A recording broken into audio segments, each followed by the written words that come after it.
আসসালামু আলাইকুম প্রিয় দর্শক, সবার কি অবস্থা? হাজির হয়ে গেলাম দীপ্ত টিভি নিবেদিত জবা সিরিয়ালের ২১৭তম পর্বে কি ঘটতে চলছে তার অগ্রিম খবর নিয়ে। অলরাইট, এই পর্বে আপনারা দেখতে পারবেন এবার কিন্তু রেহনুমা বাসা থেকে চলে যাবে, আর এই ব্যাপারটি দেখতে পারবে রিমা। এবং রিমা দেখার সাথে সাথে রিমা মামা করে চিকপাক শুরু করে দিবে বাসার মধ্যে। এবং এক পর্যায়ে বিলকিস বেগম বলবে, কি ব্যাপার, তোমার কি হয়েছে? গরুর মতো মামা করে চিৎকার কেন দিচ্ছ? তখন রিমা বলবে, আপনি দেখছেন বড় আপা মানে বড় ভাবি দেখি বাড়ি থেকে চলে যাচ্ছে, অলরেডি ব্যাগ বাটোয়ারা সব কিছু গুছিয়েও ফেলেছে। আর এটি শুনে বিলকিস বেগম রেগে যাবে। বিলকিস বেগম বলবে, সেটা নিয়ে তোমার কি সমস্যা? ও যদি বাড়ি থেকে চলে যায় তাহলে কি তোমার কোনো ক্ষতি হবে? সে যদি চলেই যায় আমার তাকে থামাইতে হইব কেন? নিজের ভালোটা নিজে খুব ভালো করেই বোঝো, ঠিক আছে? আর এইসব কথা শুনে এবার বিলকিস বেগমের হাজব্যান্ডও অবাক হয়ে যাবে। বিলকিস বেগমের হাজব্যান্ড বলবে, কি বলছো তুমি এসব? বড় বৌমা যদি এই বাসা থেকে চলে যায় তাহলে ওর কি ভালো হবে?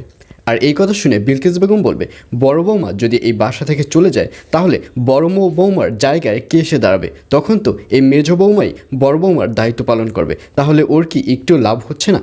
আর এই কথা শুনে রিমা অনেক খুশি হবে। রিমা বলবে, জি জি, আপনি যেটা বলেছেন এটা তো অনেক বুদ্ধিমানী কথা, এটা তো আমি আগে এইভাবে কখনো ভেবে দেখিনি।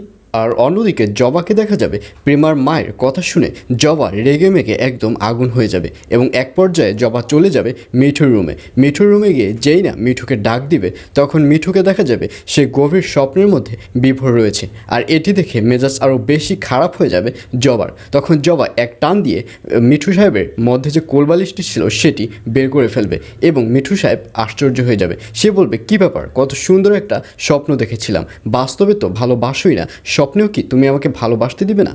আর এই কথা শুনে জবা বলবে, আপনার স্বপ্ন আপনার কাছে রাখেন, আমি কি এই বাড়িতে থাকবো নাকি বাড়ি থেকে চলে যাব? আর এটা শুনে মিঠু বলবে, এটা কোন ধরনের কথা? তখন জবা বলবে, হ্যাঁ, প্রেমার মা আমার সাথে যে ধরনের কথাবার্তা শুরু করে দিয়েছে আমার তো মনে হচ্ছে এই বাড়িতে আমার থাকা যাবে না। তখন জবার কাছে মিঠু জিজ্ঞাসা করবে, তোমাকে কি কথা বলেছে? আর এই কথা শুনে জবা বলবে, আমাকে যে কথা বলেছে সেটা আমার মুখ দিয়ে আমি বলতে পারবো না, যদি আপনার জানতে ইচ্ছা করে তাহলে প্রেমার মায়ের কাছ থেকে শুনে আসুন। এই বলে রুম থেকে চলে যাবে জবা। আর এছাড়াও থাকবে আরও আশ্চর্য সকল ঘটনা। সুতরাং সবাইকে জবা সিরিয়ালের আগামী পর্ব দেখার আমন্ত্রণ রইল।